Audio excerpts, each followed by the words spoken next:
안녕하세요, 1프로입니다. 이번 섹션에서는 인그레스에 대해서 다뤄볼 건데요. 제가 프로젝트를 하면서 쿠버네티스를 처음 하시는 현업분들에게 교육을 종종 했었는데 이때 가장 설명하기도 힘들고 또 설명했을 때 이해하기 어려워하는 리소스가 바로 이 인그레스였습니다.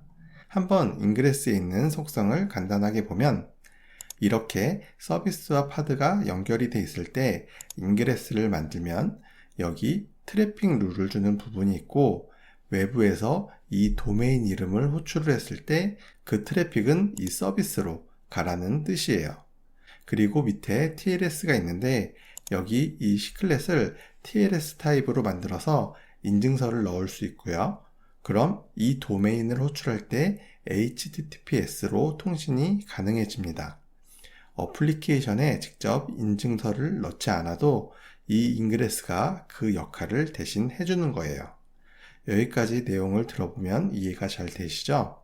그래서 그냥 이렇게 알고 쓰면 잘 동작을 하는데 쿠버네티스에서 어떻게 이렇게 동작을 할 수 있는 거지? 라고 한 단계 더 깊은 생각을 하시는 분들은 머릿속에 혼란이 오게 돼요. 첫 번째로 파드를 만들면 그 실체인 컨테이너가 만들어지는 것처럼 여기서 이 인그레스를 만들 때마다 이 룰을 수행하기 위한 어떤 구현체가 만들어지나 라고 오해를 할 수 있거든요. 하지만 이 인그레스는 인그레스 컨트롤러인 엔진X를 꼭 설치해줘야 동작하는 리소스입니다. 이 서비스와 같은 개념이라고 보시면 돼요. 우리가 서비스를 만들면 포트 정보를 넣고 IP는 자동으로 부여되는 연결 정보가 만들어지는 거고요.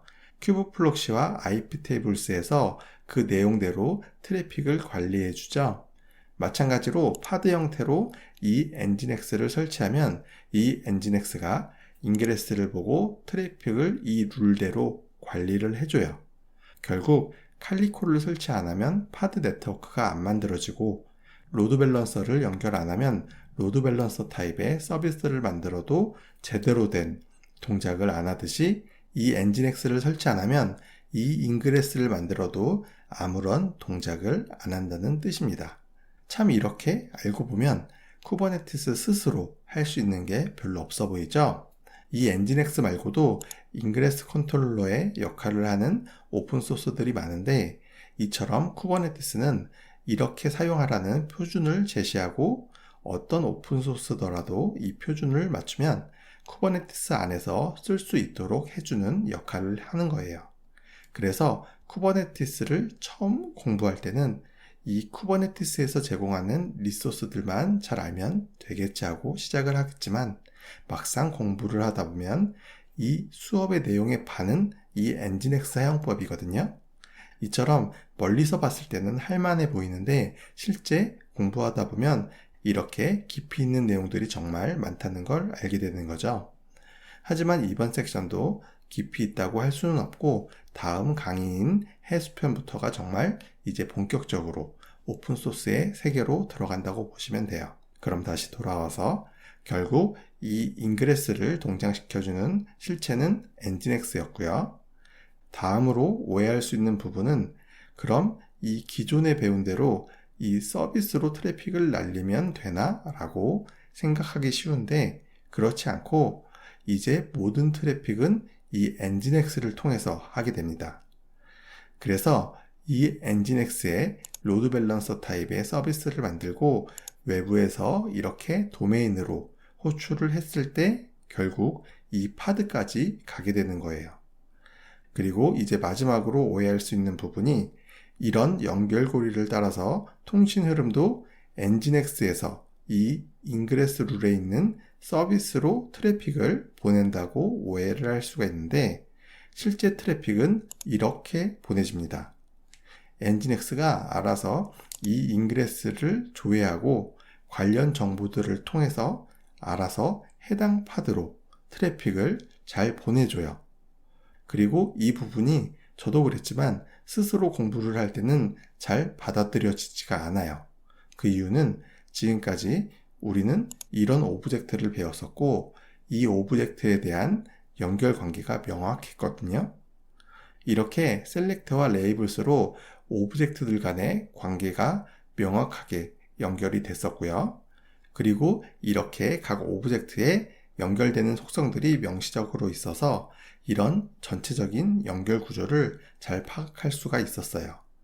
근데 이렇게 트래픽을 보내기 위해서 중간에 연결고리가 많아지고 이 엔진X에서 이 인그레스에 대한 또 복잡한 연결이 있기 때문에 이 전체적인 통신 흐름을 이해하기가 힘든 거죠.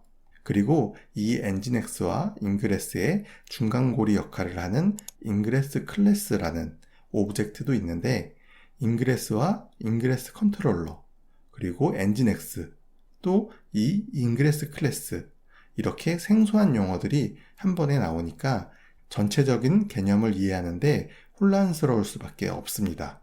근데 이게 전에 서비스 수업처럼 인프라 관점에서 설명을 드리면 전체 구성이 정말 당연하게 느껴지게 될 거예요.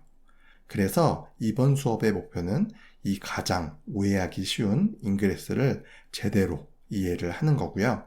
이렇게 인그레스에 대한 문턱을 넘으면 다음에 닥칠 일들은 실무에서는 이 인그레스 구성을 한번 잡아 놓으면 크게 변경할 일이 없는데 가장 많이 손대는 곳이 바로 이 엔진X 설정입니다.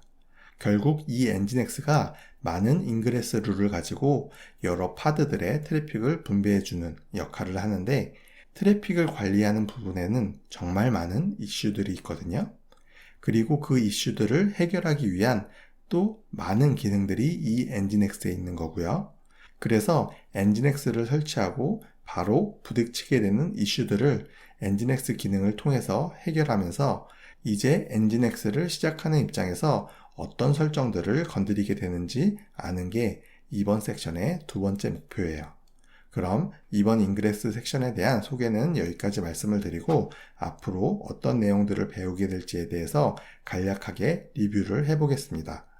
먼저 앞 섹션에서 배웠던 이 인프라 구성을 베이스로 엔진X 구성은 어떻게 되는지 설명을 드릴 거예요. 그리고 엔진X를 설치해보고 기본적인 구성에 대해서는 실습을 해보겠습니다. 그리고 또 다음으로 엔진X를 설치한 다음에 어플리케이션을 연동하게 됐을 때 바로 마주하게 되는 문제들이 있는데 어떤 문제들이 있는지 그리고 또 어떻게 해결을 해야 되는지 엔진X 문서를 보면서 설명과 실습들을 같이 해볼 거예요. 그리고 마지막으로 서비스에서 이 속성들은 거의 사용을 안 한다고 했었고 그 이유에 대해서는 인그레스 섹션까지 끝난 다음에 설명을 드린다고 했었는데 뭔가 내용이 많아서 그냥 넘기고 싶은 그림이죠. 그래도 한번 들어보면 통신에 대해서 여러 가지 상식들을 알 수 있게 되니까 한번 가벼운 마음으로 봐주시길 바랄게요. 그럼 이번 수업도 어려운 만큼 다 공부하고 내 걸로 만들면 실력은 그만큼 확실하게 늘게 되는 거니까 힘내시고요. 다음 수업에서 뵙도록 하겠습니다. 감사합니다.